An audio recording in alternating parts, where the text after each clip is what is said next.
Hello, everyone, and welcome to a new episode of JKL Media, where we break apart all kinds of things pop culture. On the wheel today is me, Jesse Jackson, my good friend Karen. Hello. I guess I'm in Pinktree. Yes, and my wonderful friend Lou. Hello, everyone. Welcome back to Station 11. Yes, so we are talking Station 11 today as we continue our discussion. We are up to episodes 5 and episode 6, the Servan City Airport, and Survival is Insufficient. We will talk about both of them this episode, but we'll kind of break down both of them because they, in the grander scope of things, tell a similar story, but individually they are two very distinct settings and stories. So let's start with you, Karen. So airport, you're stuck. How you feeling? Nightmare situation for me. Yes. I would hate it a lot. But I think it's a nice self-contained area to quarantine. I can see why they decided to stay there. I mean, it literally is its own ecosystem. And the fact that they had solar equipment, they had generators. I mean, it's essentially, you can make it a self-contained city. Like, as you know, Jesse, kind of like Texas is, where it could be, because of all its resources, the only state in the United States that could be its own country.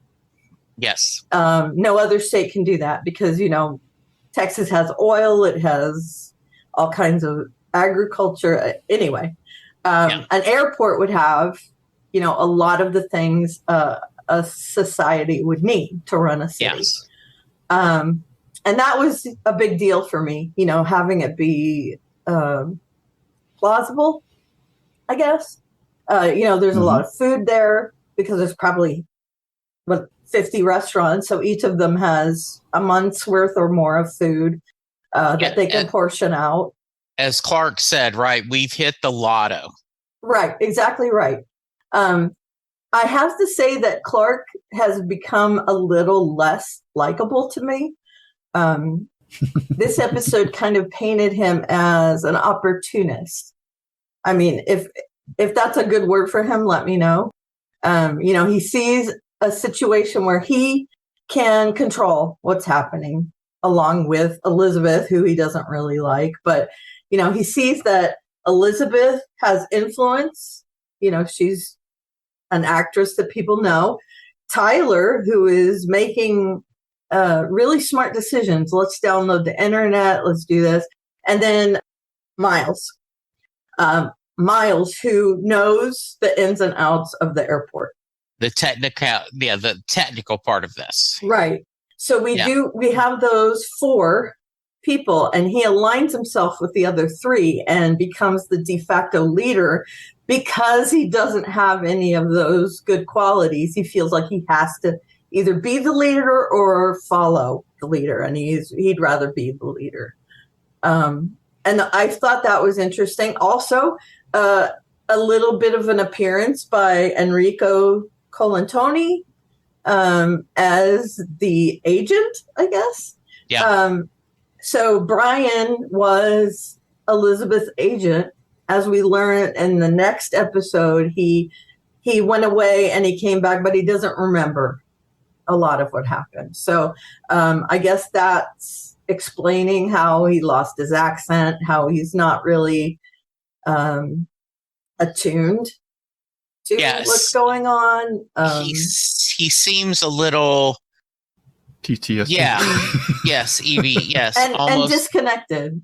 Very disconnected. I mean, and kind of detached. And almost playing a little bit like a touch of the spectrum. And I know that's kind of a cliche, and I don't mean to say that in any bad way. No, but there's nothing wrong with that. Yeah. Just a little bit. So, yeah, I thought that was very interesting to see. Agreed. Yeah. And I did look up a few things. It's very difficult to find. I mean, there's no like lurker's guide for Station 11, but I looked up some stuff. There is no big airport in Severance City, but there is an airport there, and the layout of it is similar to this that they showed. So the speculation is that they conflated it in order to not make it a real airport. That makes sense. Right. Like there wouldn't be like a Homeland Security area in that airport. There would be employees, but not like its own area. But anyway, I like the setting. I think the premise is plausible. And that's important to me. I liked seeing more from these characters, whether I like them or dislike them. And also the revelation that Tyler is the prophet was a bit of a twist for me. It didn't really sink in as much the first time I watched it, but the listeners may not know this, but we took a week off for Thanksgiving. And so I watched it a second time. It's been 2 weeks since we talked about Station 11. And it kind of sunk in that he was this older version. And I put it all together like, oh, that's why he's a sociopath. Because he left. He's not a part of any organized society, this guy.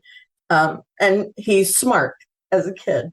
And also all these connections to Arthur. I feel like the entire series revolves around this guy who died early in the first episode. Everybody has a connection to him.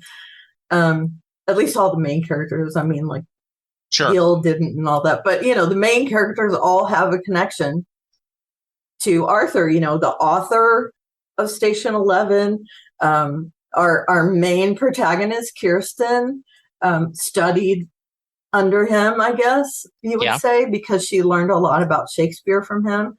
Yeah. And she talks about that, right? Earlier, she said, that I was, she kind of throwed that, like I studied under blank, Arthur, right. and, Right. And Elizabeth, Tyler now.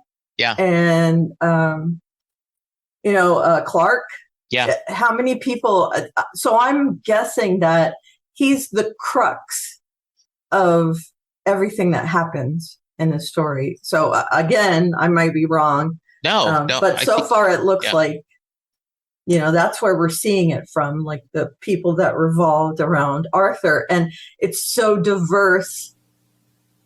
It really makes it interesting to see how people that are related in this one way have so many different experiences in this tragedy that happened. And so, the airport, to me, I was watching it, and where it's, if you put yourself in that position, I think it would feel like a nightmare, but it would also be a good opportunity to try and survive the apocalypse, whatever you want to call it. And, it really does scare me when I think about it in relation to real life, because we do have a pandemic right now. Yeah. And while it's not as serious as is it the Georgian flu? I'm sorry. I think it's the Georgian flu, whether it's this Georgia that I live in or the one from Russia. I'm not sure. But yeah, I mean, it's not as serious as that, where if you get it, you die.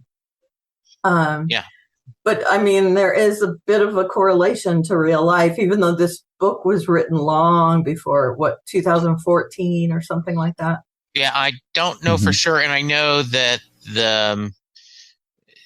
it coming out, I did notice I watched this after a little bit, after, it was made after 2020. I assume it was made before, but it was released afterwards. Right. The book was written before. Yeah. I liked this episode a lot, and I can't wait to hear Lou's thoughts. Just to reset, if you're joining us for the first time or just a reminder, Karen has not read the book nor seen the series. I have seen the series, not read the book. And Lou has read the book and is going through the series at the same time. He is not jumping ahead, or at least if he is, he's not telling us. So I remember the first watch, I was a little irritated that we went back in time again to do this. Like, okay, why are we doing this? As I rewatched it this second time, because I already knew that they are just very hopscotchy in their timeline, I could enjoy the episode on its own, not wondering why are we going through this again. And I remember I liked it the first time. I liked it a lot this second time. Yeah, it looks like every other episode. Yeah. We have the past and the present, the past and the present, the past and the present. Yeah. So I kind of dig that, actually. I like that we're seeing things happen and then we get an explanation for some of it. And I do agree that this was one of the episodes where I started going, oh, this is a intricate puzzle and they are going to put the pieces together. Lou, time in the airport, what you thinking? Well, I have to say off the bat, if I had to live in a post-apocalyptic world, living in an airport to me is actually pretty attractive because it's the closest thing that you're going to have to holding on to a piece of your pre-existing life before the pandemic. So right off the bat, I'm just structurally built to enjoy that environment. So I've always had a fascination with airports. I used to hang out at them, actually. Sometimes my dad, we would drive up to Toronto Airport, International Airport. And as a kid, it was so much more open. You could go right up to where the passengers were embarking and disembarking. And we'd go up on the roof and watch the planes land and that. So that was a real fun experience. And then they closed off the passenger area, and then it was not nearly as much fun. So I just like the whole vibe of an airport. And so I was totally into this. From a book perspective, it departs somewhat significantly in terms of Elizabeth and Tyler, her and her son. She's not nearly as likable in the book. She's totally zoned out on drugs the whole time, and at a certain point in the story, she leaves with Tyler, and so that whole cult thing that comes up from Tyler is sort of piggybacking off of something else that's pre-existing. But I can appreciate why they did this. It's kind of up to the drama a little bit too, because Elizabeth thinks Tyler's dead. Yeah. So from that perspective, I didn't have too much issues with it. I agree with Karen. I found Clark less likable in this episode, even though he took the reins on a situation that could have gone bad really quickly, because this janitor pretending to be a home security guard, which is not in the book, and I actually found it a pretty amusing addition. So I like the the whole thing about the Jerry Mercer, the janitor, being the Homeland Security guard and taking the women's soccer team with him. I love that line about the goalie. Yeah. That he calls up to the goalie. The goalie's always the most important one. And she says, hell yeah. I mean, I thought that was cool. Yeah. So I did like the speech that he gave to the remaining people in the airport that, about, like Karen said, that they'd won the lottery and they've gotten rid of an element that is for the better in what Clark represented, and you can't help but draw parallels to today's world with alternate realities and all whatnot. So I found that pretty prescient as well. So I think that's not in the book, and I think that was current events obviously influenced the writers of this episode to include that subplot. So I thought that was pretty well done. And then the whole thing about the first steps to preserving technology is in here as well. And I like that quite a bit. And yeah, I just thought it's a whole new set of characters that you have to get used to again, which, is after 4 episodes in, it's a bit jarring. But the through thread of Arthur having all this impact and Miranda's, his first wife, ex-wife, drawing this graphic novel, Station 11, and the impact that it's having on characters, I guess you could say at this point, you've got Kirsten, and then Tyler. So they've both taken this book and built up a whole worldview that's, at least in this episode, seems to be totally at odds with each other. And I really like that. It's showing that frame of reference really can influence your perception of the world and your life experiences. Because obviously, Kirsten's had her horrible experience growing up post-pandemic, losing everybody that was close to her until she came to the Traveling Symphony. And Tyler, knowing that his father never really cared for him. Arthur was a very egocentric person and didn't really care for anybody, but he had that ability, which most leaders have, of some form of charisma that even though people know he's not a good guy, they just like him and they can't explain it. So that's a very interesting dynamic. And I think it played out quite well in this episode. And we see it go even further in the next episode. So yeah, there's a lot to like in this one. We're starting to see the interleaving of all these threads that we're realizing that there's things that happened pre-pandemic that are having a big impact post-pandemic. And again, there's just a quiet dignity about these poor people that are left behind in their post-traumatic stress state, just trying to keep living and going forward. So, it's everybody's kind of walking around in a fog, and I just really, at this point in the series, and maybe because I have the advantage of the book, I'm really starting to dig all these characters, and by the time we get to the next episode, I'm really emotionally engaged with almost all the characters, even the ones that at the onset I probably wouldn't have liked. And I just think the series is really starting to get its emotional hooks into me, more so in the next episode, but it started in this episode as well. So I just thought they've done a really pretty decent job of adapting the book so far, and I'm pretty happy with the whole thing. I can't wait to read the book after all this. Yeah, I'm going to do that too. I kind of going to wait on Lou. Does he recommend us after the fact reading the book once we see the end and we do that? Yeah, I thought the idea that the first thing I always think of is when I see someone posted, could you live in a cabin in the woods with no internet, no TV for a year? And my question is, are there books? And if there's books, I'm going to be okay. And I'm thinking, airport or a library. Yep. Yeah.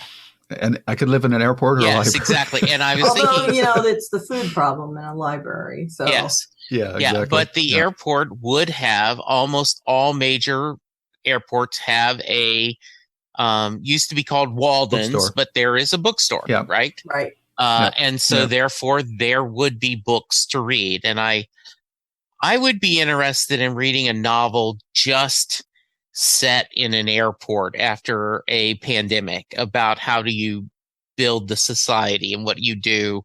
I'm thinking chairs are not very comfortable in the airport. So how do you make beds? What do you do? But yes, I totally agree with you, both of you, that Clark is not very likable. He seems, in earlier episodes, he kind of was the doofus, the hanger-on. Mm-hmm. But he had his feet on the ground, whereas everybody else around him was like, Hollywood, whatever. And I love that scene where she they quickly go to when he's making the speech without they had not planned this, but all of a sudden they support his little council, right? Like, oh yeah, I knew he was doing this and he threatened to kill me. Right. They're doing this. And she calls him Mark Anthony, right? Right. Is that, from the, Friends, Roman countrymen. Caesar. Yeah. There's a lot of Shakespeare in this too, which is cool, I think. Yeah. And the idea, right? This is his chance to shine. He has been in the shadow of other people his whole life, and here's his chance to shine. Hopefully it is a benevolent dictatorship. I always think of that. That's what Bruce says about the band, Dick a Drink. That he, tries to do everything that's right for the band, but ultimately he wanted to be the man in charge. So he's kind of organizing, that you're right. There would be plenty of food, because it's a smaller group and they're used to having thousands of people go through. So if you do the right amount of, kind of making sure we have the food set aside, and that also, well, what do we have to kind of grow more food? How do we do that? I very convenient that they were going to do solar panels anyway, and so the generator, so they have a self-contained, very scary scene at the end when Tyler brings back the only survivor of that plane. And they immediately panic, and they make them go away. Tyler says very early, why does there have to be a leader? And so Tyler they show very quickly, I think very well, that he is embracing chaos. And he's a threat. Yeah. I mean, I think that's why Clark wants them gone. Yeah. He says, why does there have to be a leader? And Clark's like, I'm the leader, so out you go. And I do think it's genius of him to kill himself. Yeah. Because then he gets to do whatever he wants. And one of the things I forgot to mention, I'm sorry, I'll give it right back to you, Jesse. No. We do hear a lot that Arthur was this charismatic, attracted everyone, even though you might not like him. And I think we also see that in Tyler. Yeah. That he was a kid when he left society as it was. So he has a lot of influence over all these kids. That's who he identifies with. That's who he can pull in. Where Arthur did that in the acting community, in his community. And so we see that again, and that the fact that Arthur just didn't care about anyone but himself. Right. And we see that again in Tyler, that, he does have people he cares about, but ultimately it's about himself. Yeah. He makes himself a god, essentially. So anyway, go ahead. Sorry. No. That's good. I like I think the relationship, that, Clark has with Miles, I think is pretty interesting. I liked Elizabeth a little bit better. The only other time we've seen her is when she was at the dinner and telling everyone that, telling Miranda, no, I'm not, I'm not sleeping with your husband, even though she was. I liked her a little bit better. I do think it was funny, the world's ending and they want a selfie because she's in theory an incredibly, I guess in this world, she's a mega star. So, she's a David Hasselhoff. Yeah. A star in Germany, but well known in other places. Yeah. What else do we need to cover about this story? We do get Tyler. We explain a lot of how this museum is established. We have it. it seems like it will be a fairly stable, close to at least pre-pandemic as possible. And I could see how they would want, it's been the same group for a while. We would love new entertainment, right? Though I would think she would be doing plays or some kind of entertainment with herself. Monologues. Who wants to see or that? Something, yeah. For 20 years. Not me. I guess so. All right. Anything else we need to talk about this episode? Yes. I want to also mention how much information we got without knowing it from the TVs in the airport. Okay. As you see them walk by the TVs and like the goalie is going, no, this is my TV. There's people running in the streets. We also, they literally focus on the fact that this news anchor reports the news, realizes what's happening, and tells her family, go, get out. I'm in the know. I'm done. I'm out.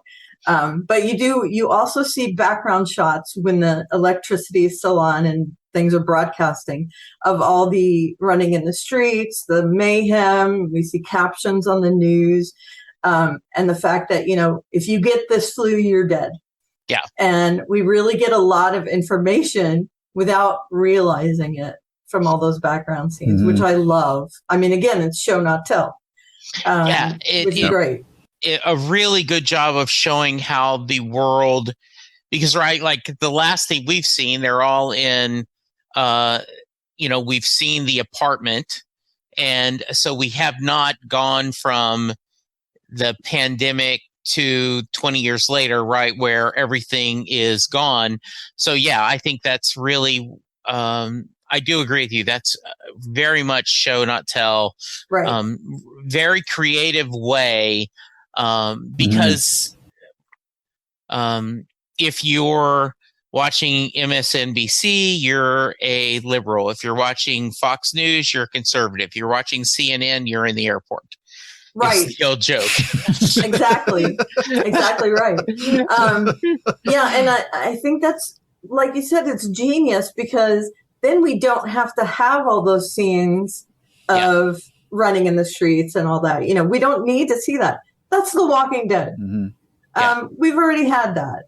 Right. So, let's do it a different way. Let's show before and after. And hey, there's some hints on the TV as to what's going on. Yeah. Good. So I really love that. Yeah, that's a great point, Karen. It's a great way to show, not tell, and it's also a very efficient and compact way of doing it, because it doesn't drag the episode down. It's done in short little snippets, and it just actually kind of reinforces the points. And it's also that weird lens that we look through the world at.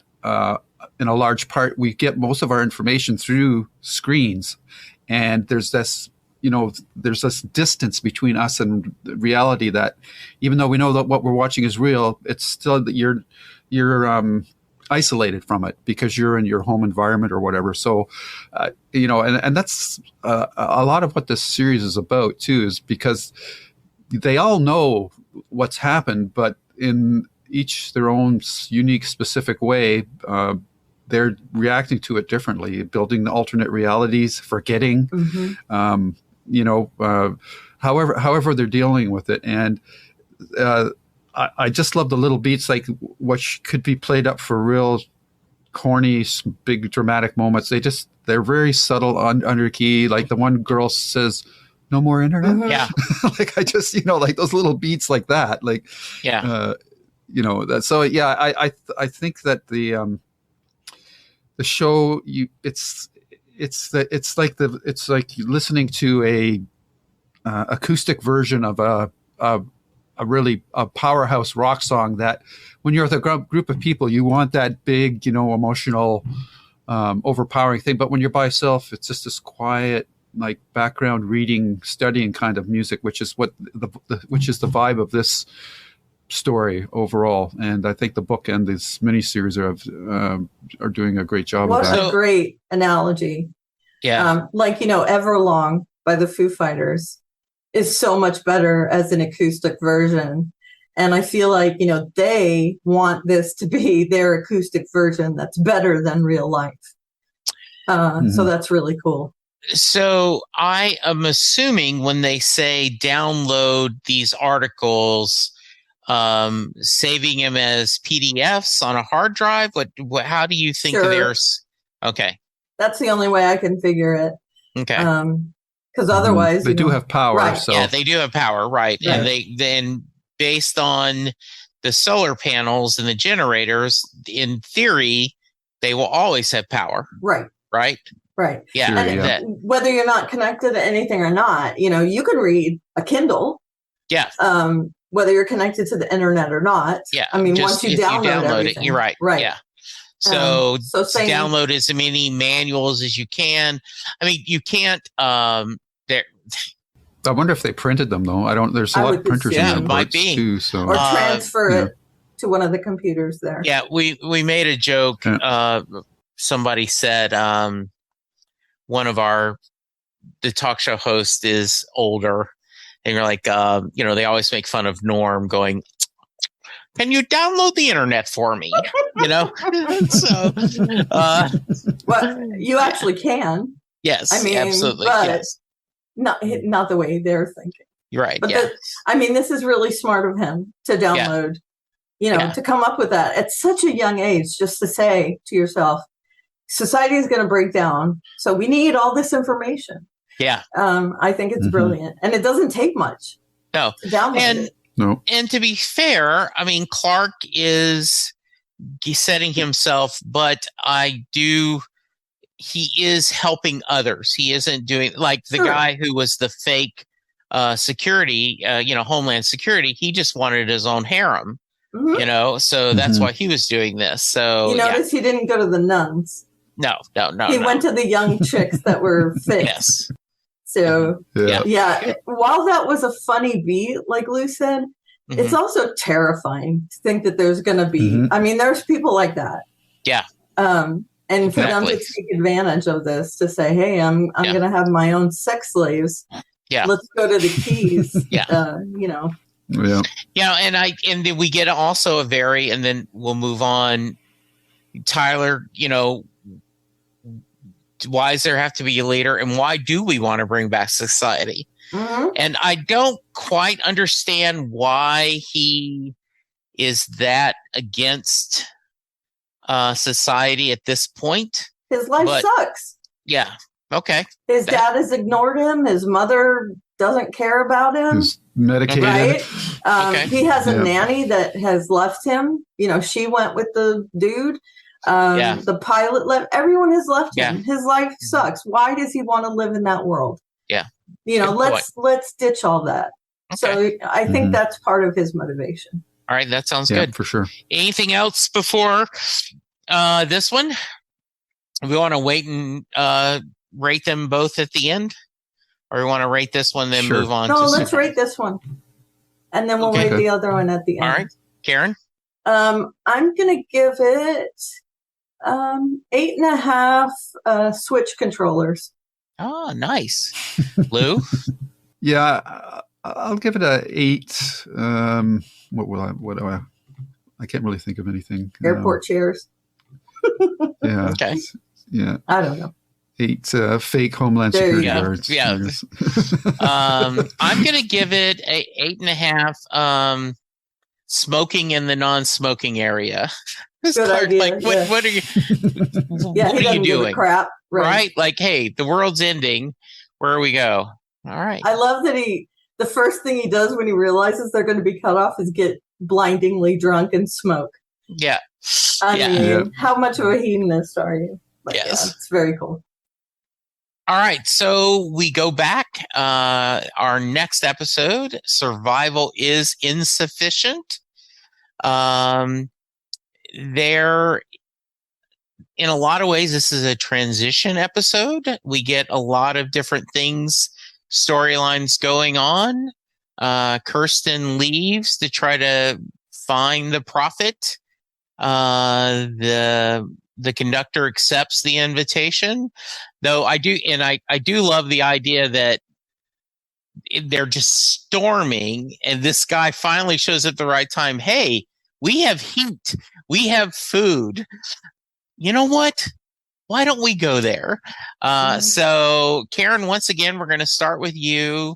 Thoughts on this episode? Yeah, and we have all your friends. Yes. I mean, your friends already decided to come. Right. What choice do they have? Yeah. Plus, they've got guns on them.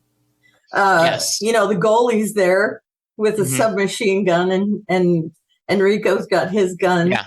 I don't think they had a choice.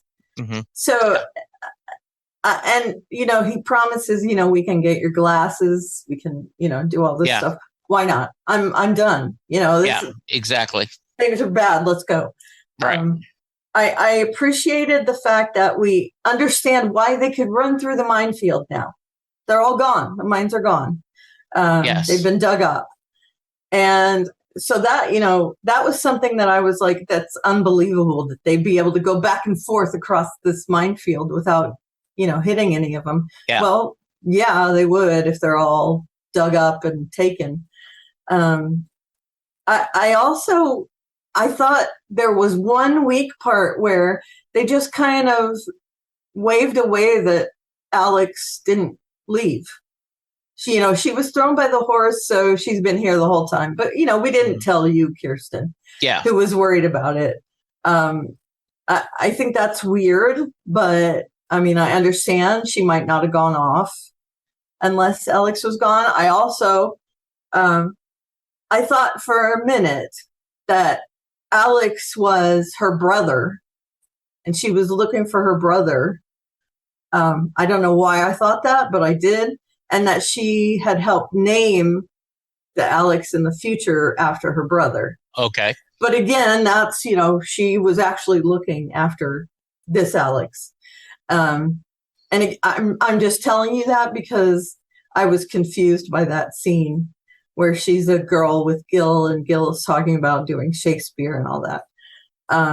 Because she seemed really invested in this kid. Yes.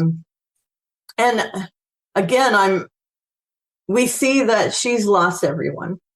You know, she's calling for Alex. She's calling for Javan, or Jeevan. So we know that Jeevan left her at some point. You know, that girl is really good in this. She sells how distraught she is by that. And I love that we see her in the past, and that actress is believable as the actress who plays Kirsten I agree. as a grown-up. They got the same eyebrows, which is cool. I love that she's still playing dress up because, you know, she's not really an actress. She's got that big flowy dress on, and she's, you know, reading her book. And I love seeing Gil again,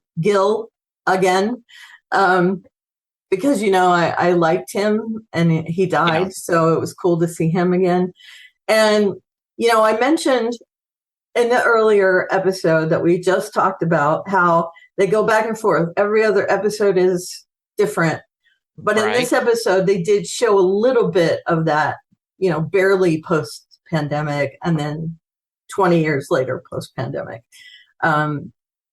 You know, we see her as a child, which I think is very cool. You know, it's almost like we see that whole 20 years after the pandemic when they show her as a kid and then they show her as an adult. We get to see, you know, what impact that had on her, you know, just her. So I thought that was cool. And then seeing her go after David / Tyler,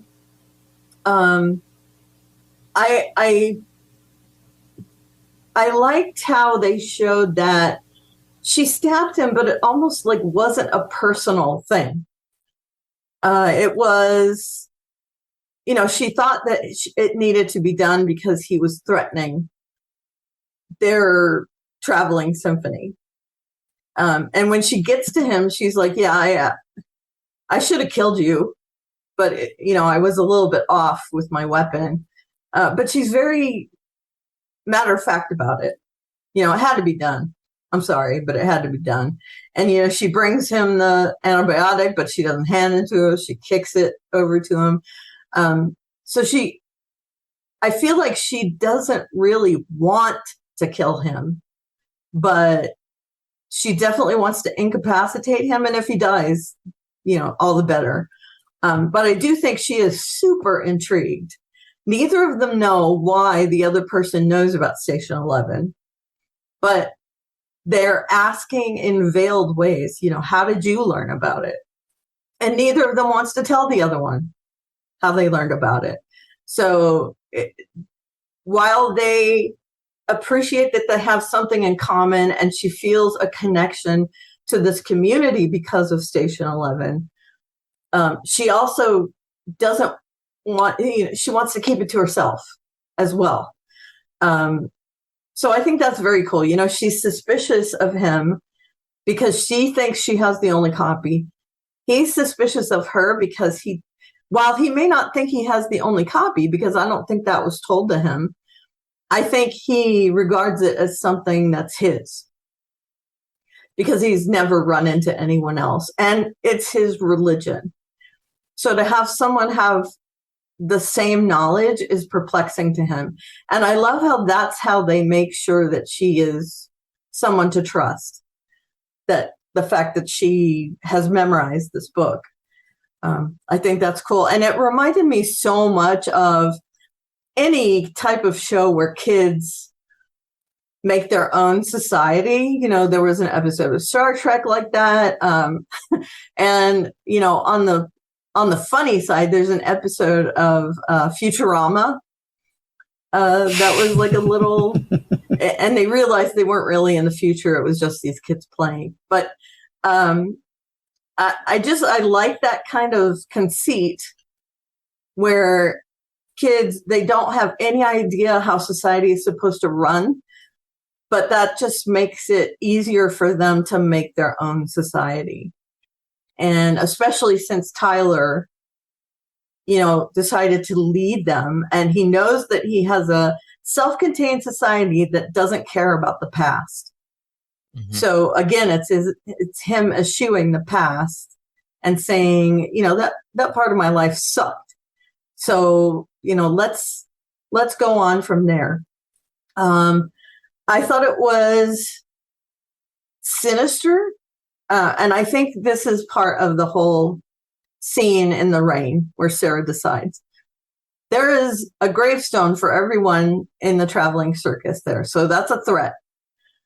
They burned the Petoskey sign, which is like a symbolism of, hey, let's eradicate this point on the wheel, because it's one of their rally points.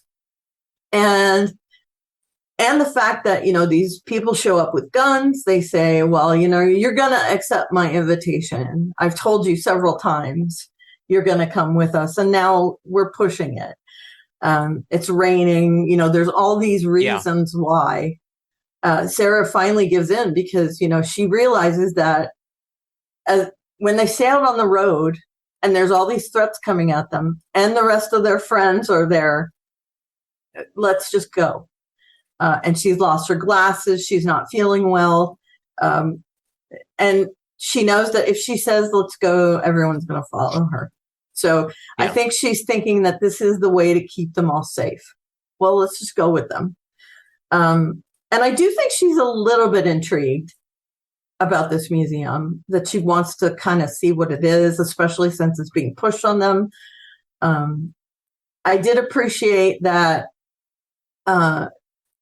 they had the flares to show that people have died. It's kind of a Hunger Games type thing. Mm-hmm. And to communicate as well, like with smoke signals, because Kirsten realizes that means they're going to come and rally there. So that's, I really liked this episode, and I liked that it picked up right from them revealing Tyler is David. David is Tyler right at the end of episode 5, and then bringing it to him in episode 6, where he is a bigger part of the story. And also we know why the red bandanas are called the red bandanas, and that's super dark. Yes, it is. So, that was interesting. It's not just that they found a bunch of red bandanas. It's the fact that people were coughing into bandanas and bleeding, and these people were using it as a symbol. So yeah, there was a lot of really good stuff in this one. They packed a lot into it. And I think it's interesting where we start the episode. This is the last thing I'm not going to monopolize anymore, but oh, you're rolling. I love it. No, keep going. They start the episode with her wanting to kill Tyler. I'm just going to say Tyler because we know it's Tyler. She wants to kill him, and at the end of the episode, she saves his life. Yeah. So, I mean, that shows just in that small amount of time that she realizes there's some value in him. Whether we think so or not, she sees that there's something that he should be kept alive for. And I think part of that is he says, well, your traveling circus. Your symphony is going to be killed by these people. You're in danger, so let me help you. And, we already know this is her family. These are the people she wants to protect. So if she keeps him alive and he can do this, then why not? And I think part of it is, there's just no downside. Because if something happens and he goes berserk, where all of them are, they have numbers. They can subdue him. Now they see that he is actually this threat. It's not this guy who just, shows up in a wheelchair. So I think she thinks it's the safe thing to take him. If he can help us, good. If he can't, then, he's disposable once he gets there. And I'm going there anyway. So yeah, I thought this gave us so much information. These 2 episodes were packed with information, and to see part of it in the past with Tyler and then part of it in the future with Tyler and Kirsten and all of them and the airport, really, it has drawn me in. I'm hooked. Good. Now. All right, Lou. Yeah, I really love this episode. I've really got emotionally engaged by it. I think part of it is obviously all the children. There's that Pied Piper aspect to this storyline with Tyler, and as Karen mentioned, it gave me vibes of Take a Drink, an original Star Trek episode, Miri, where they go to a planet where all the adults have died off because of some plague that they created. So there's that aspect of it, and it's interesting that from a book perspective, this is probably the biggest change because in the book, this whole thing with Tyler was a cult. So he's not the only adult. They're capturing all the children, and that they're still doing that. But it's in the book, it's pretty black and white that he's evil, and what he's doing is not morally correct. Whereas here, you're still up in the air about whether Tyler is evil or not, because obviously all these children love him, adore him, worship him. That makes you ambivalent about your feelings about him as a character, because like his dad, your impression is that this guy is a dick, but you can't help but kind of like the guy too, because he's obviously very good with the children. And, he's using the Station 11 graphic novel as his moral compass to what to raise these children in the world that he thinks is the world that should be there going forward. But at the same time, there's this tension between him and the Traveling Symphony and the Severn Airport. He wants something from the Museum of Civilization, and I assume it's that pad or a device. I was never really clear what he was playing on all the time. Looks kind of like a switch. Yeah, but a fat switch. But so. Or is it the information, or did he leave his comic there? I mean, it could be a lot of different things. Yeah. So there, there's all this great tension. With the Traveling Symphony, with the all the gravestones and that,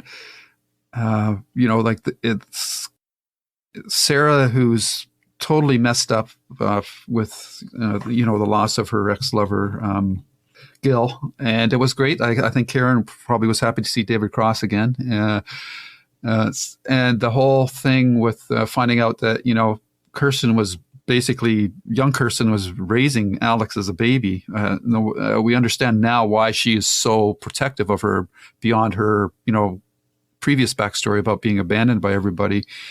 So it's on an emotional level. This one really got to me quite a bit. It's you've got that tension with Enrico Colaianti as Brian, because I really want to like this character, but the way he acts sometimes, you can't be like when he's talking to Sarah and them when they're taking shelter in the rain, and he's holding that gun so casually and waving it around. I kept on waiting for it to go off, and that like.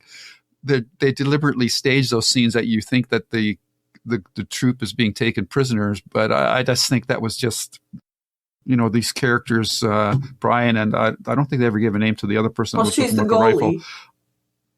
Mm-hmm. Is that the goalie? Oh, okay. So they're kind of oblivious to the fact that they're carrying these weapons and these other people are looking at them like are they going to kill us and whatnot. So you've got that all going on, and then once they get there and let them out to that area, then they can't. They're basically locked outside. So there's this. The episode or the series is really playing with our evaluations of certain characters, and it'll be interesting to see how both of you, or well, Jesse already knows, but Karen, how you're going to take how their storylines that play out as we go forward, because they're kind of messing. I think right now they're messing with our expectations a little bit here as to how things are going to play out. And then you've got this tension between Kirsten and Tyler, because they both know about this graphic novel, and she can't figure out how he knows about it, and he can't figure out how she knows about it. And yet they both base their life worldviews around it. So that tension is also interesting. And Kirsten is smart enough not to say that she's actually got the copy on her. Mm-hmm. So that's good. And then, you've just got the kids, they're so desperate for guidance. And the one kid that, I guess it should have been telegraphed to me, but I just didn't expect that final scene. But, the one with the hat, mm-hmm. The wool beach hat or whatever it was, he was always talking to her in that. And then you get that final scene when those scavengers show up and they start killing the kids and whatnot. And that, of course, that one kid dies. But then you see Kirsten in action, and boy, is she ever good with knives, man. Holy cow. And, but she gets knocked out at the end, and, you've got that cliffhanger ending. So it was so violent. I really appreciate this version of the story. I think the other story has its values as well, the book version of how these events play out. But I thought this was really well done. And poor Sarah, she's lost her ex-lover. She basically lost her vision.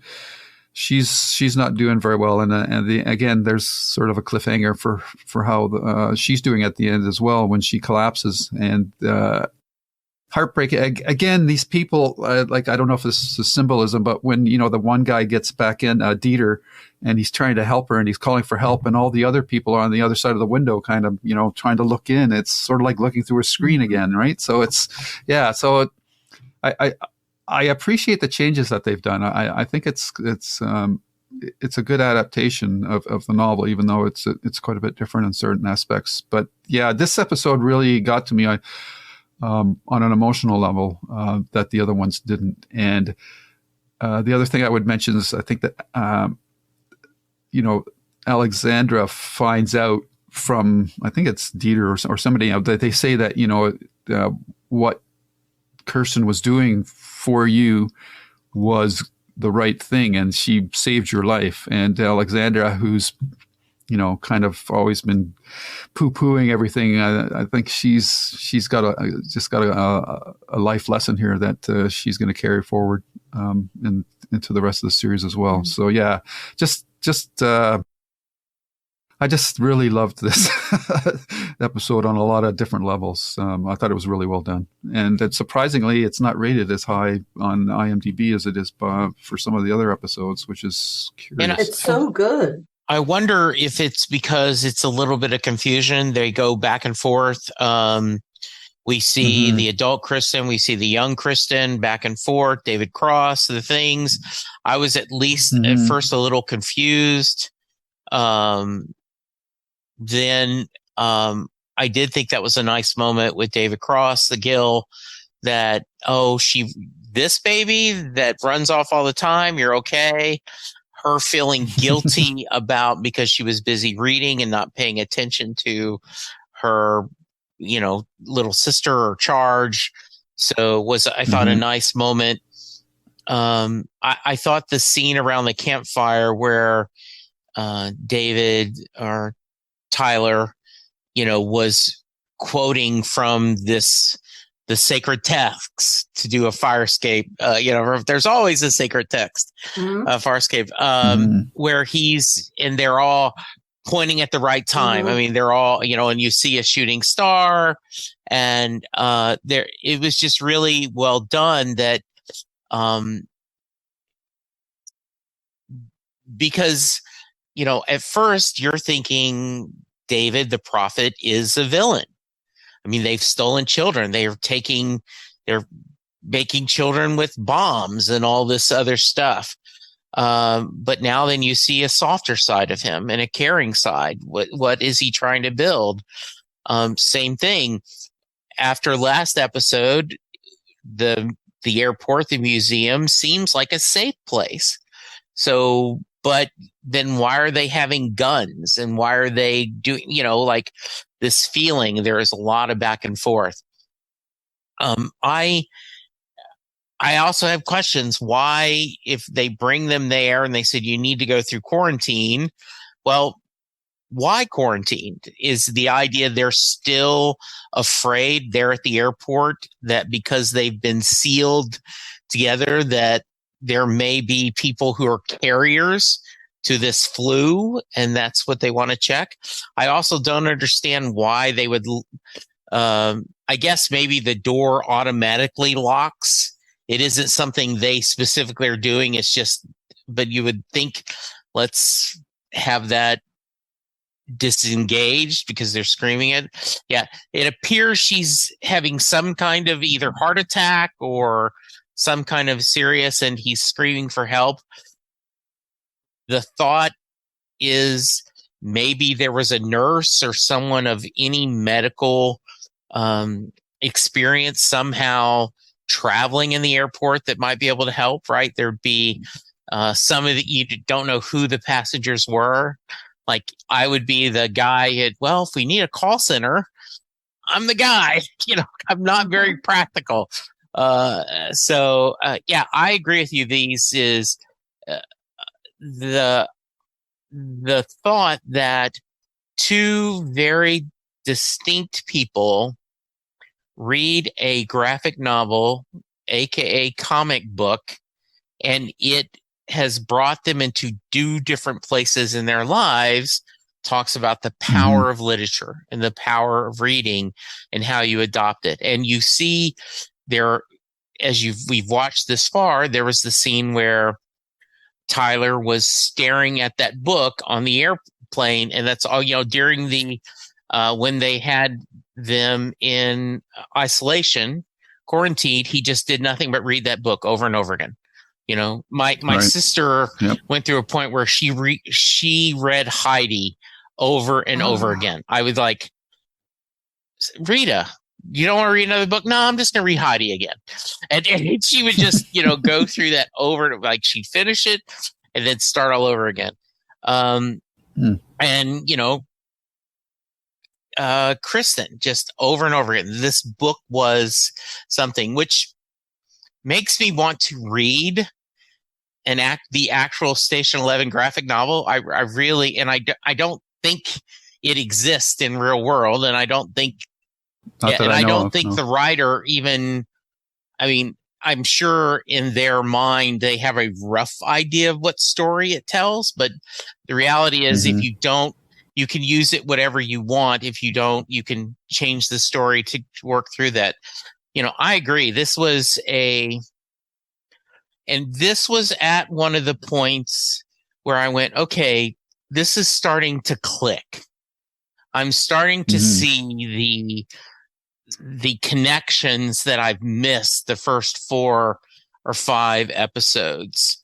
And so at this point, 6 episodes in, like, okay, maybe this is something.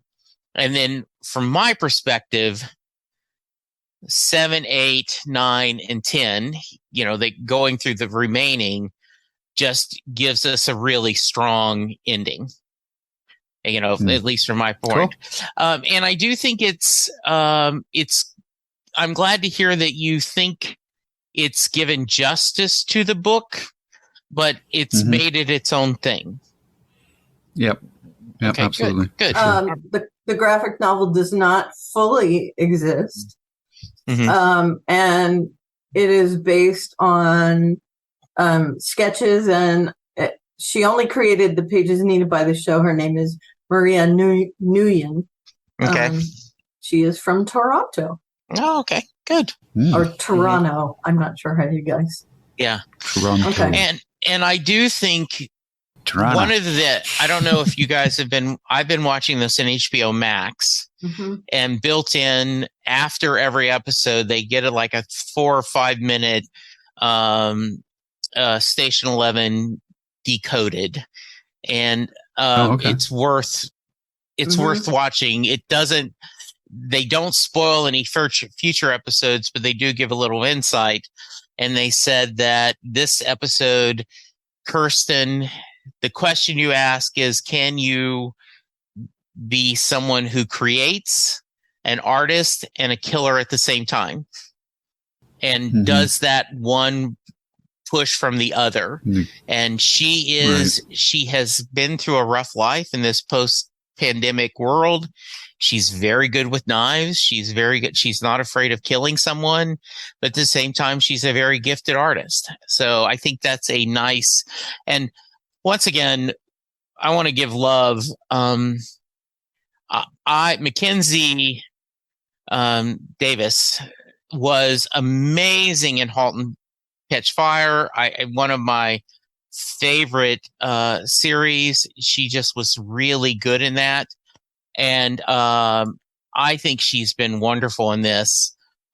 Really has shown her acting chops, and the younger version. Absolutely, too. I was just going to say the same thing. That Matilda Lawler, I do not know what else she is going to be in.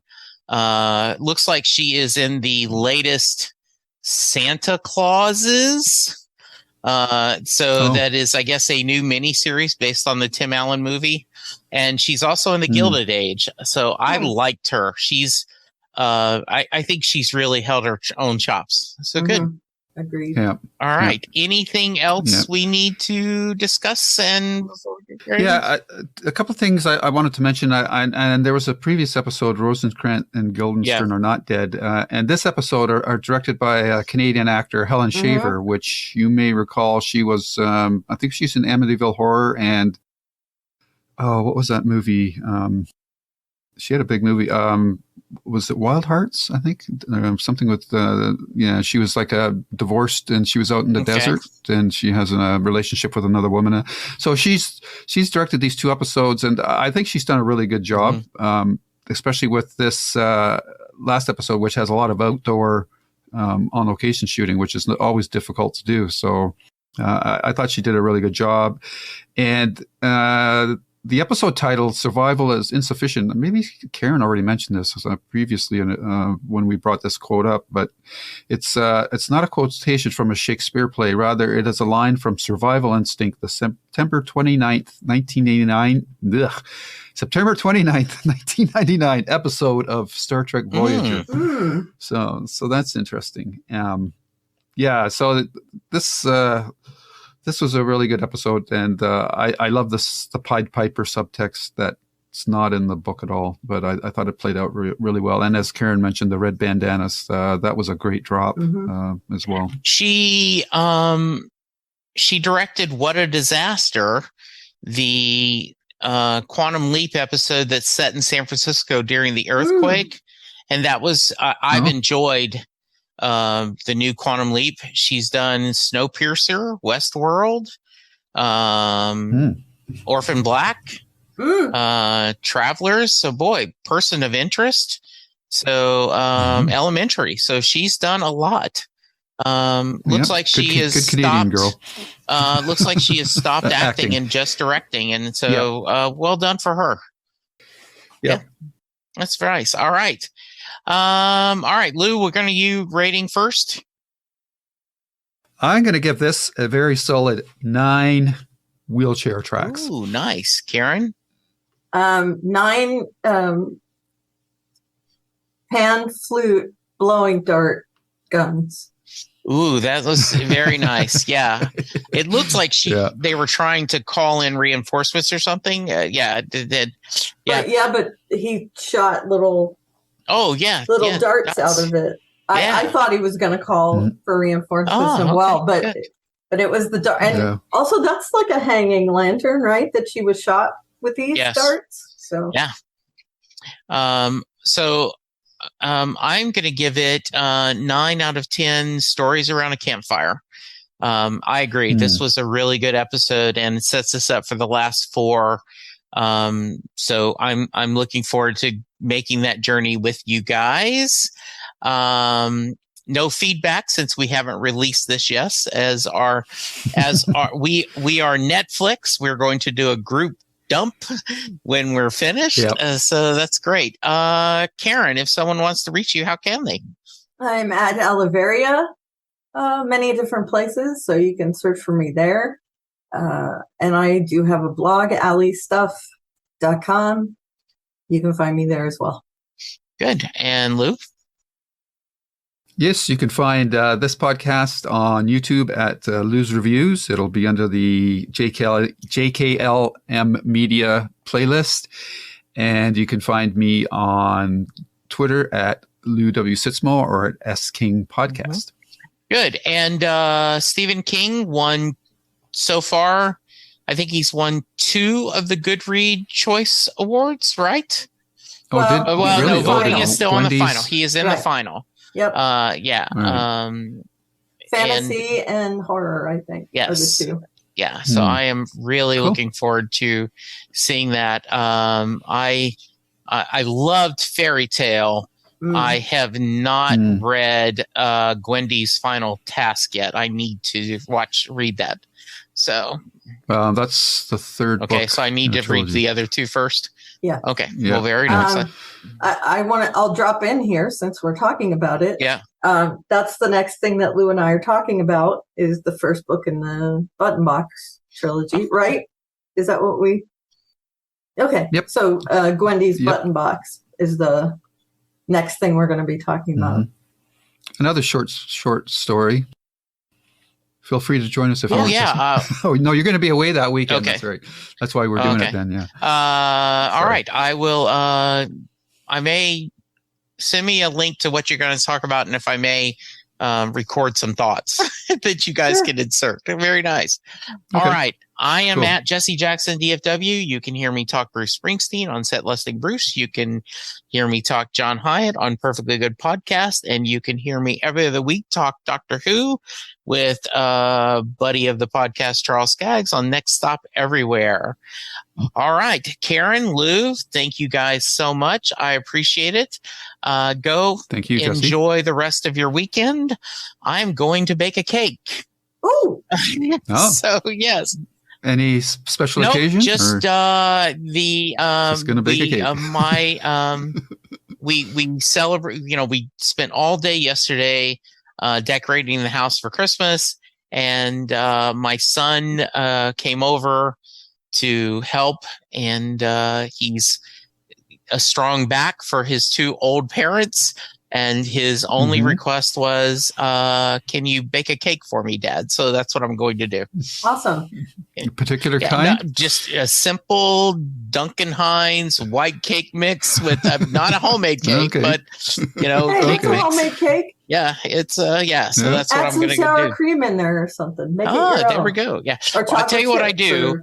My mom, which we have been talking about, is currently recovering from a stroke. She always suggested that instead of oil, use butter in the cake mix, and always throw in an extra egg.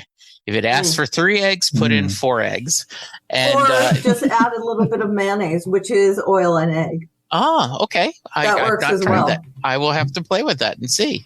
It makes Sounds it good. very moist. All right, good deal. Which is a word I hate, but it explains. But in terms of cake, it's good.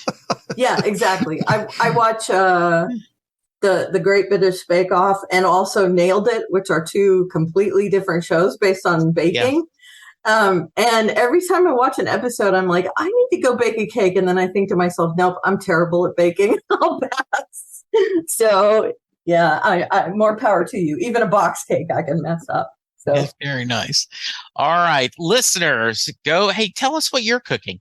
And please we will give us pictures. Yeah, that sounds inspiration. Great. All right. Thank you, Karen. Thank you, Lou. Thank you, listeners. We'll talk to you soon. Goodbye. Bye. Bye-bye. And scene. The proceeding has been a JKL Media production.